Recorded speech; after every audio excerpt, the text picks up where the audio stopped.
My name is Josh Gwatowski. I'm an HVAC tech here at Turnbull. I've been working here for about 4 years now. My full name is Richard Gibson, and my job title is service, and I've been doing it for 13 years. My name is Jason Majors. I've been with Turnbull Heating and AC for 4 years now. I am an installer slash on-call service guy.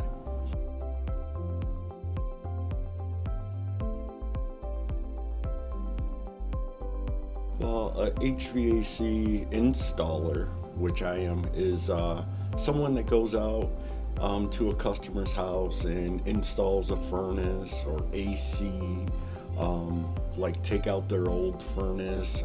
It may be a new project where you're installing a new boiler system, anything to do with heating, air conditioning. So I'm in service tech.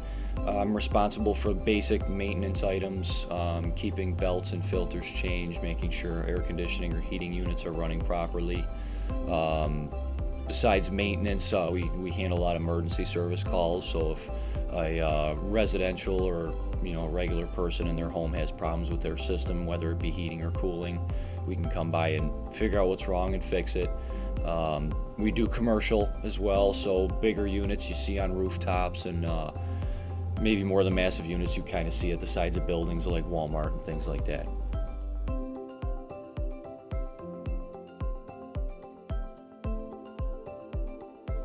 HVAC techs are really important because environmental control in buildings, humidity control in buildings is really important for electronic equipment like recording equipment or if you have servers for your computers. Things like that can't handle humidity and outside rain very well, so it's got to be kept indoors. And as you know, you can't control the outside weather and temperature and humidity. So between air conditioning systems and heating systems, it's quite important to keep your buildings at a comfortable level. AC and like air conditioning is needed, especially like for sick people and stuff like that, people that can't really help themselves and they need somebody to help them. So we are like doctors too, you know what I mean, because we're going out there doing service for them and stuff like that, so it's well needed and it's going to get bigger and greater in the future.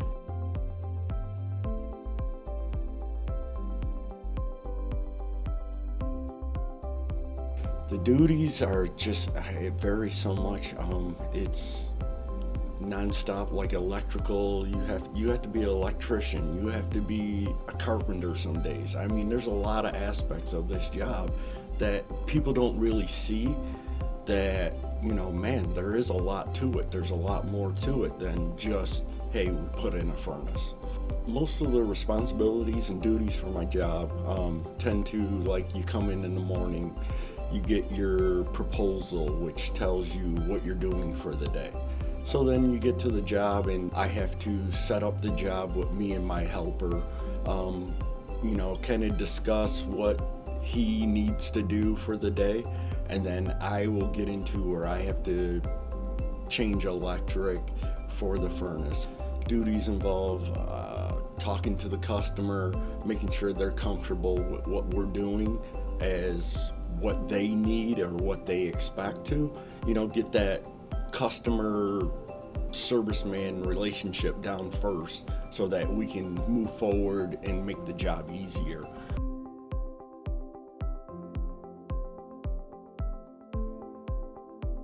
I started out Jamaica because I was born and raised in Jamaica.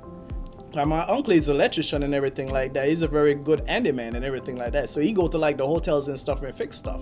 So I'm like, can I come with you, because I want to ride my bicycle more often.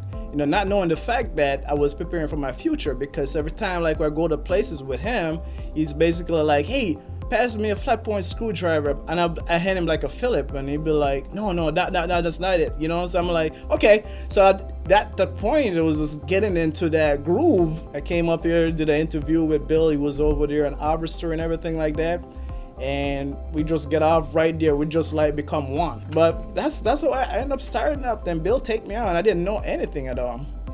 He trained me and everything like that. I remember he gave me 2 furnaces and put me over there on Main Street. And I'm good at looking at certain things and copying, you know what I mean?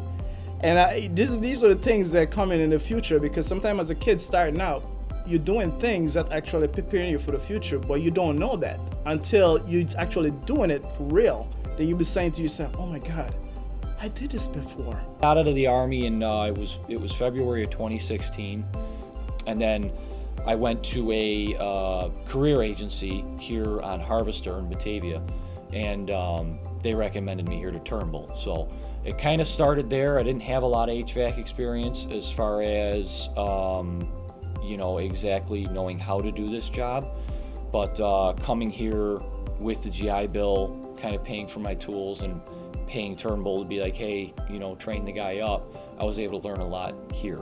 It didn't take too much, it's just a little bit of patience and a little bit of focus, and it's like anything, you can learn if you try.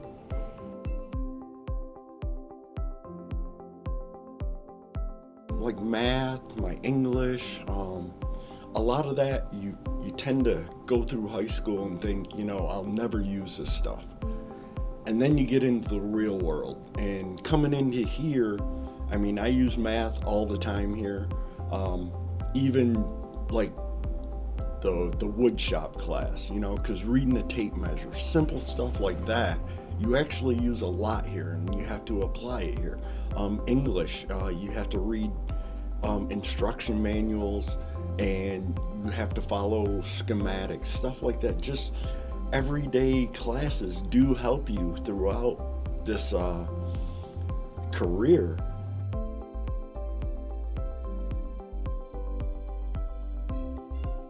As far as just being kind of respectful, like you should be with any line of work, the biggest part of the job, as far as especially residential, just working in someone's home, is being able to explain what you're doing to a T.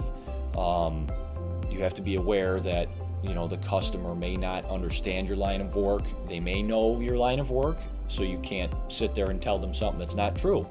So you got to be 100% truthful all the time, and you have to be able to explain what you're doing, even if it's quite hard to explain. At times, adding on to the social skills, you got to have some tough skin. There are customers out there that will not be nice. There's people out there that just won't be nice anyways. So you got to deal with them. You can't just throw tools and walk out.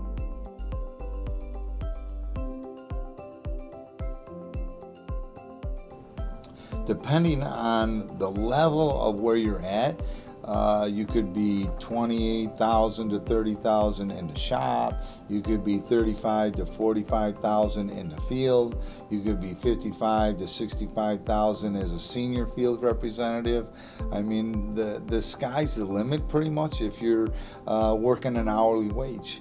Okay, and then you tack on a little 401k plan that we might have, or your health insurance. Okay, if you're listening to this tape and you need health insurance, it has to come into play when you're negotiating an hourly wage, especially if you have a family to support. Today's world, a family program is $5 to $6 an hour. Okay, and depending on what the employer is going to pay, a lot of the employees pay part of that benefit. So you got to weigh that out, and whether or not in our business, we provide service vans and installation vans to and from the job. You also use them to and from home. That's a benefit, not only to the employer, but also to you. You don't have to pay for the gas or the maintenance on that vehicle.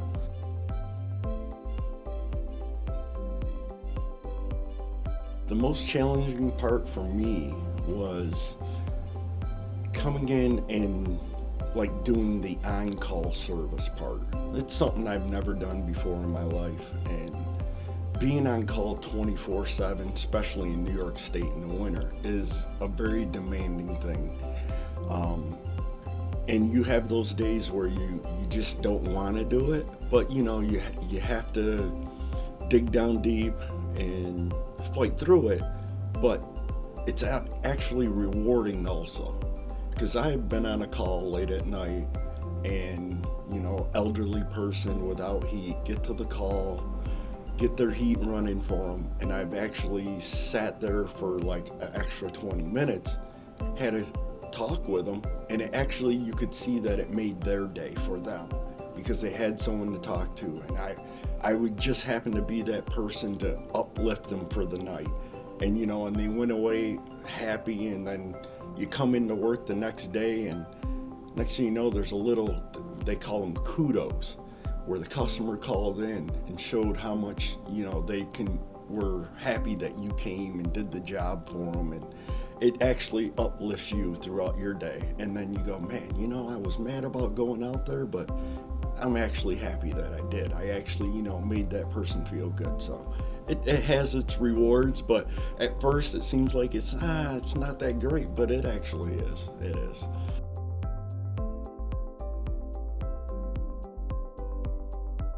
So for people out there that are unsure what they want to do, don't be afraid. You have time to explore, and it's kind of better for you to explore. You really don't know what's out there as far as you may think you know. Everything is subject to change, and we kind of got to adapt.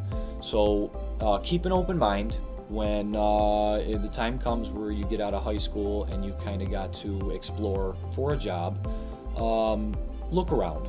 Don't think that where you are is permanent, and don't be afraid to kind of, if you are working for a basic place or you're starting out a full-time job, don't be afraid to back off and say, hey, I might need to try to find something else. And for those people that do know what they want to do, if you're dead set or you're somewhat dead set on something, whatever that title may be, pursue it strongly. Don't let hiccups get in your way. You're gonna trip. You're gonna fail. You're gonna lose. Like I said before, there aren't losses. It's just winning or learning. And I think learning is the best thing you could do. It's the best way to figure out, if this is what you want to do for the rest of your life.